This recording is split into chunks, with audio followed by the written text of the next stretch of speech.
What's going on, guys? It's Jimmy here with your fourth stimulus check update and daily news report. We're also going to be talking about how the IRS wants some people to send back their $1,400 stimulus checks. I mentioned that in the last video, but didn't end up getting back around to it. I always have kind of a set number of things I want to talk about in the video, and just kind of, whew, that went right out the window. I will be covering that in this video, as well as the expected payment date for people who haven't received it yet, and fourth stimulus check and related news. So we're going to jump right in. Don't forget to hit the like button for us, and here we go. As the border crisis on the border of the Mexican-U.S. border is at its all-time high, or at least in the last 20 years, the Border Patrol released its figures on the number of legal migrants apprehended along the southwest border in March.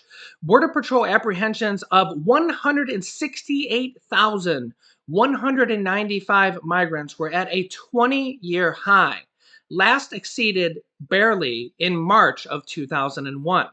The Biden administration is trying to curb this, as they basically kind of brought the image on themselves. I think it's fair to say that they were a little bit more lenient on migrants and immigration. And now President Biden seems to be trying to curb that to prevent these 20-year record highs of illegal migrants crossing the border literally as we speak. And so the White House announced this today. So Mexico made the decision to maintain 10,000 troops at its southern border, resulting in twice as many daily migrant interdictions. Guatemala surged 1,500 police and military personnel to its southern border with Honduras and agreed to set up 12 checkpoints along the migratory route. Honduras surged 7,000 police and military to disperse a large contingent of migrants. So today, the White House announces a brand new border agreement with Mexico, Honduras, and Guatemala. The White House announced on Monday said it had reached agreements with Mexico and other Central American countries to step up military presence at their borders in an effort to stem migration to the U.S. The deals with Mexico, Honduras, and Guatemala come as the U.S. grapples with historic levels of migration to its southern border. Quote, the objective is to make it more difficult to make this journey and make crossing the borders more difficult, White House Press Secretary Jen Psaki said on Monday. Quote, we worked with them to increase law enforcement at the borders and to deter the travel, which is a treacherous journey where many lose their lives. This also comes as a new report is out that the White House, or America, is spending $60 million a week just to house border minors alone. $60 million per week, every single week. The Biden administration White House border coordinator will step down at the end of this month. Roberta Jacobson's departure comes amid the administration's effort to reduce the flow of immigration from Central America. It seems they're trying to do all they can, but I think that this problem is likely going to persist for quite a while. The border crisis is not brand new, contrary to what some people believe. This has actually been going on for decades. It's just now getting a lot worse as Biden has come in, and a lot of illegal migrants are probably trying to take advantage of the fact that President Biden seems to have more lax or more lenient immigration policies as opposed to former President Donald Trump. We've covered how Ontario, Canada is in a new 1-month lockdown, and the reality of it is that's right across the border from the United States, and a lot of people are wondering if this could happen in the US. Well, the CDC director calls on Michigan to close things down, quote, amid surges in cases in Michigan. Center for Disease Control and Prevention, CDC Director Rochelle Walensky, called on Michigan to close things down as the state deals with a surge in COVID-19 cases and hospitalizations. The CDC director addressed the growing spread of the virus in the Wolverine state by saying sending more vaccines to the state won't solve the problem, as immunizations take 2 to 6 weeks to affect statistics. Michigan has seen cases skyrocket at a higher rate than other states, rising sevenfold since its lowest point in February, with a current 7-day average of 7,377 new cases per day and hospitalizations of 3,570 every single day. Let me know your thoughts. Do you think we will see any additional lockdowns in the United States at all going forward? Who should return their third stimulus check to the IRS? Some people who receive a third stimulus check are required to send it back to the IRS. Others can return it voluntarily. Your first thought after reading that headline might be, and I know what you're thinking, who in their right mind would give back a stimulus check? A lot of people who receive a stimulus payment can really use the money right now. And most Americans who don't really need a helping hand can certainly find something to do with the extra $1,400. So, why would anyone return their third stimulus check to the IRS? For one group of people, it's because the IRS is telling them to send it back. They're not eligible for a payment in the first place, so that makes sense. Although not all ineligible people are being asked to return mistakenly sent checks. There's another group of Americans who will want to return their stimulus check because they can't otherwise cash it. And then, believe it or not, there may be some people out there who just don't want the money. They can send it back too. The IRS has specific instructions for returning the money, and you'll want to make sure you do it right. The first group of people who might need to return the stimulus check is non-resident aliens must return their stimulus payments. A non-resident alien is not eligible for a third stimulus check. Generally, a quote non-resident alien is not a US citizen, doesn't have a green card, and is not physically present in the US for the required amount of time. On the other hand, a person who's qualifying resident alien in 2021 is eligible for a third stimulus payment if he or she has a valid social security number and isn't claimed as a dependent on somebody else's tax returns. A resident alien is someone who isn't a U.S. citizen but meets either the green card test or the substantial presence test for the calendar year. Next up, surviving spouses can get a new check issued. Anyone who died before January 1st, 2021 is not eligible for a third stimulus check. The extra $1,400 per dependent is also not available for a parent who died before 2021, or in the case of a joint return if both parents died before then. There is one exception to the general eligibility rule, and that is if the person who died is a married member of the U.S. military, the surviving spouse can still get a third stimulus check. If you filed a joint 2020 tax return and your spouse died before 2021, your deceased spouse won't be included for purposes of calculating a third stimulus payment. However, you will still receive a stimulus payment for up to $1,400 plus an additional $1,400 for all qualifying dependents. If you can't cash or deposit your stimulus payment because it was issued to you and your deceased spouse, you must return it according to IRS rules described below, including a letter requesting that the third stimulus payment be reissued to the surviving spouse's name only. Number three, who might want to return it, is people who don't want the money. My advice to you, if you don't want the money, is go help out a neighbor or a family member or a friend in need. I'm sure you know somebody. Just give them the money if for some reason you don't want the $1,400 stimulus check, but you don't need to return it. If you need to return it, that's a different story than return it. If you need to return a stimulus check, what you need to do is write void in the endorsement section of the back of the check. Mail the voided check immediately to the appropriate IRS location listed below, and include a brief explanation stating the reason for returning the check. If you received a paper check and cashed it, or if your payment was direct deposited into your bank account, then you need to submit a personal check money order immediately to the appropriate IRS location. If you need more information on this, or you want the locations to send the check back to if this applies to you, just Google Kiplinger, who should return their third stimulus check to the IRS, and this article will come up. On the fourth stimulus check and the fourth round of stimulus, President Biden is meeting today with a bipartisan group of lawmakers to go over details of the infrastructure package and what might be in it. Republicans are saying, including Mitch McConnell, they're saying that if the Democrats get rid of the Trump tax cuts from 2017, namely saying if they raise the corporate tax rate at all from the current 21%.